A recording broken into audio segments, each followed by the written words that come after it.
Assalamualaikum warahmatullahi wabarakatuh. Baiklah, di sini kami akan mempresentasikan hasil diskusi dari kelompok kami. Di sini kelompok kami akan menjelaskan materi mengenai sifat fisika laut. Tapi sebelumnya, saya akan memperkenalkan anggota kelompok kami. Yang pertama adalah Mbak Silvi Wendari dengan 3 digit NPM terakhir 062, dan kedua Mas Naufal Nur Syahbani dengan NPM 3 digit terakhir 092, dan saya sendiri Ginanjar Dimas Pramudana dengan NPM 3 digit terakhir 093.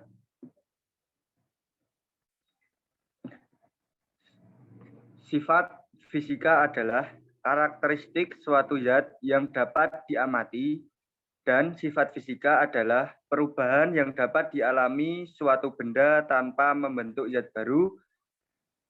Sifat fisika dapat diamati tanpa mengubah zat-zat penyusun dari materi tersebut. Untuk selanjutnya, pengertian. Pengertian oseanografi. Oseanografi dapat didefinisikan secara sederhana sebagai suatu ilmu yang mempelajari lautan. Ilmu ini semata-mata bukanlah merupakan suatu ilmu yang murni, akan tetapi merupakan perpaduan dari macam ilmu dasar yang lain. Ilmu-ilmu tersebut ialah ilmu tanah, ilmu geologi, ilmu bumi atau ilmu geografi, ilmu fisika atau fisikis, dan ilmu kimia, chemistry atau ilmu hayat, biologi, dan ilmu iklim atau meteorologi. Yang selanjutnya akan dijelaskan oleh teman saya, Mbak Silvi Wendari. Untuk itu, kami persilahkan. Terima kasih. Yang akan kami bahas pada PowerPoint kali ini adalah oceanografi fisika, yang merupakan spesialis yang membahas sifat-sifat fisika yang ada di laut, meliputi suhu, salinitas, densitas arus laut, dan gelombang laut. Yang pertama adalah suhu. Suhu air laut berkisar antara negatif 18,7 derajat Celcius hingga 42 derajat Celcius. Di Indonesia ada 3 lapisan suhu laut, yaitu yang pertama, lapisan epilimnion atau lapisan hangat, di mana terjadi suatu perubahan gradien suhu secara perlahan. Yang kedua, lapisan termoklin, di mana terjadi perubahan gradien suhu secara cepat terhadap pertambahan kedalaman. Yang ketiga, lapisan hipolimnion atau lapisan dingin, di mana suhu air konstan 4 derajat Celcius. Suhu menurun sesuai dengan kedalaman. Semakin dalam suhu akan semakin rendah atau dingin. Hal ini diakibatkan karena kurangnya intensitas cahaya matahari yang masuk ke dalam laut. Faktor yang mempengaruhi suhu permukaan laut adalah letak ketinggian dari permukaan laut, altitude, intensitas cahaya matahari yang diterima musim, cuaca, kedalaman air, surface udara, dan penutupan awan. Yang temperatur atau suhu merupakan derajat atau suatu objek yang diakibatkan oleh tumbukan antar molekul yang tidak beraturan. Ada 2 istilah untuk menentukan temperatur air laut, yaitu temperatur in situ dan temperatur potensial. Temperatur adalah sifat termodinamis cairan karena aktivitas molekul dan atom di dalam cairan tersebut. Semakin besar aktivitas energi, semakin tinggi pula temperaturnya. Temperatur menunjukkan kandungan energi panas. Energi panas dan temperatur dihubungkan oleh energi panas spesifik. Yang kedua ialah salinitas. Salinitas merupakan bagian dari sifat fisik kimia suatu perairan. Selain suhu, pH, substrat, dan lain-lain. Salinitas dipengaruhi oleh pasang surut, curah hujan, penguapan, presipitasi, dan topografi suatu perairan. Akibatnya, salinitas suatu perairan dapat sama atau berbeda dengan perairan lainnya. Misalnya perairan darat, laut, dan payau. Kisaran salinitas air laut ialah 30–35%, estuari 5–35%, dan air tawar 0,5–5%. Salinitas air laut menyatakan ukuran kandungan garam di laut. Faktor yang menentukan tinggi rendahnya salinitas laut diantaranya penguapan curah hujan, banyaknya air sungai yang mengalir ke laut, dan pencairan es di kutub utara. Salinitas merupakan suatu sedimen penentu kandungan mineral dan indikator penentu arah dan kecepatan arus laut. Yang selanjutnya akan disampaikan oleh teman saya, Noval. Selanjutnya yaitu densitas. Densitas air laut tergantung pada salinitas, suhu dan tekanan. Densitas bertambah seiring bertambahnya salinitas dan berkurangnya suhu. Tapi tidak selamanya densitas meningkat seiring dengan penurunan suhu. Hal ini dikarenakan adanya sifat anomali air. Densitas air laut terletak pada kisaran 1025 kg per meter kubik. Densitas air laut lebih tinggi dari densitas air murni dikarenakan salinitas tadi.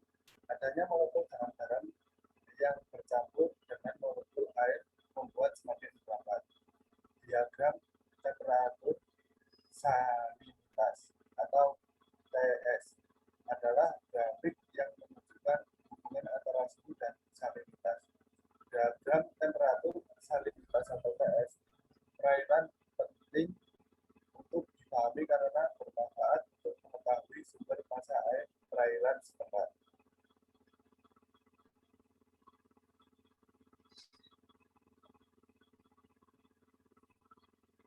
Selanjutnya air laut terjadinya arus di lautan disebabkan oleh dua faktor utama.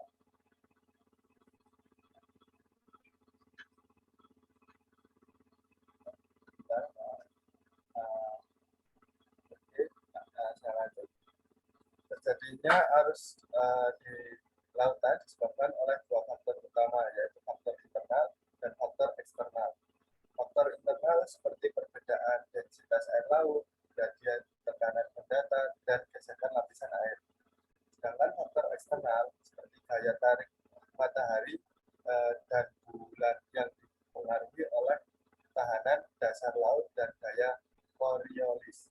Perbedaan tekanan udara, gaya gravitasi, dan gaya tektonik dan angin. Ketika angin berhembus di laut, energi yang ditransfer dari angin ke batas permukaan sebagai energi ini digunakan dalam pembentukan gelombang gravitasi permukaan yang membedakan pergerakan air dari yang kecil ke arah perambahan gelombang sehingga terbentuklah arus di laut. Semakin cepat kecepatan angin, semakin besar gaya gesekan yang bekerja pada permukaan laut, dan semakin besar arus permukaannya. Dalam proses gesekan antara angin dengan permukaan laut dapat menghasilkan gerakan air, yaitu pergerakan air laminar dan pergerakan air turbulent. Next.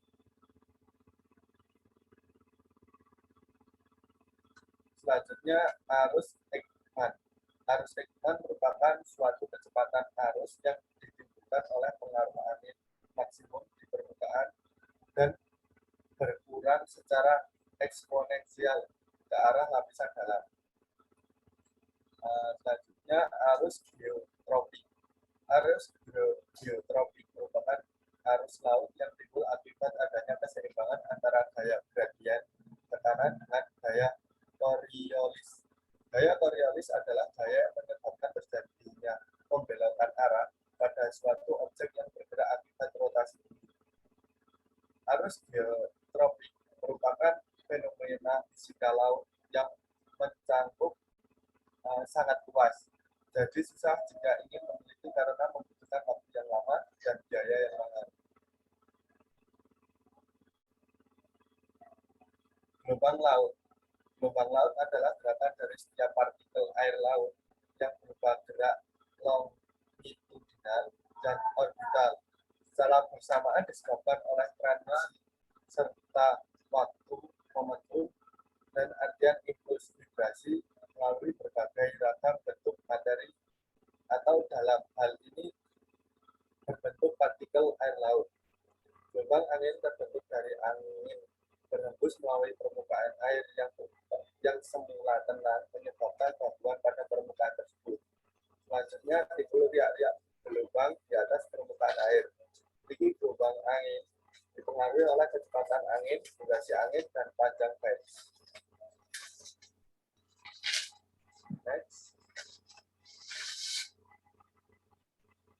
Selanjutnya, gelombang angin. 1. Gelombang badai atau stream wave atau sea merupakan gelombang yang bentuknya tidak teratur terjadi di daerah pembentukan atau pembangkitan. 2. Gelombang alun atau swell merupakan gelombang yang teratur dan memiliki panjang gelombang yang besar terbentuk setelah berjalan keluar dari daerah pembentukan atau pembangkitan.